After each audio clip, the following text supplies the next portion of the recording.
All right, guys. So I know last week was supposed to be a week for talk through scribal habits, and then this coming week is supposed to be on unseals or majuscules. And so what I'm going to do this coming week, this coming Saturday, is just combine those two lectures.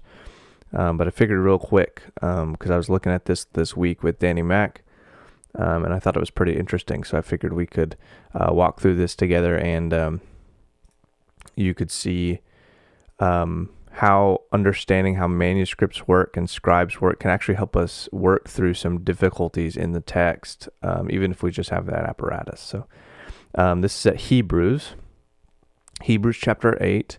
The NA28 reads, Mempho, Minos, Gar, Autus, Lege.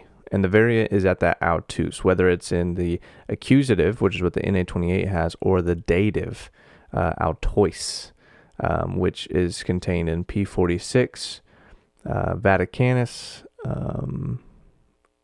The majority text contains this, and Sinaiticus actually has both readings, and this is what we're looking at today. This is Sinaiticus, right? So down here is the variant, so you can see we're at the bottom of this first column on this page. And you can see Mempha right there, Minos, and then you have a Gar right here, Gamma, Alpha, Rho, Gar, out, and then you can see there's a little bit of a difficulty reading that letter here. And what I think happened is we have the original hand has autus. You can see the two arms of the upsilon there, and the bottom here as well.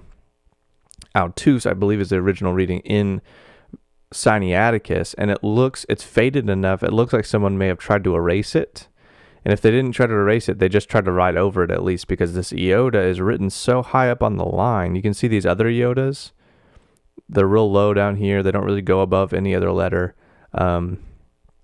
but here this iota goes all the way to the top, and so. To me, this shows me that the scribe who corrected this manuscript believed that it needed the iota and that the autus was wrong. And so they attempted to erase this maybe and then add the iota, and they put the iota high enough where the future reader could definitely see it.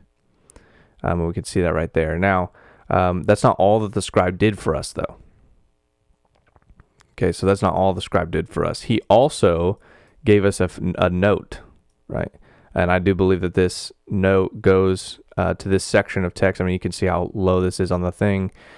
Even if it's not to this specific line, it's to this general section. So the note reads, Diathekes, Esten, Messe, Tes, Hatis, Epi, Kritox. And I believe... Danny Mack and I figured out, we roughly translated it to a covenant is mediated by judgment, or it's possible that it's mediated by decree, which is the idea here in the text.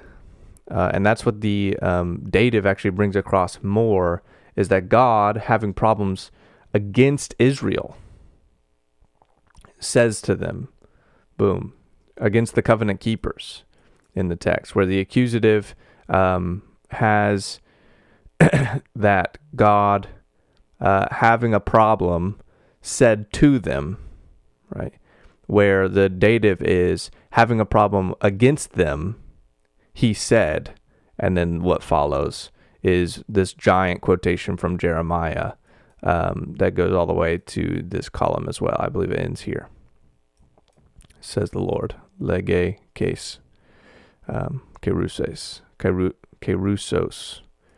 right? So the scribe, I believe, is helping us figure out the difficulty here, and why he changed it to the dative is because this is the sense of the passage.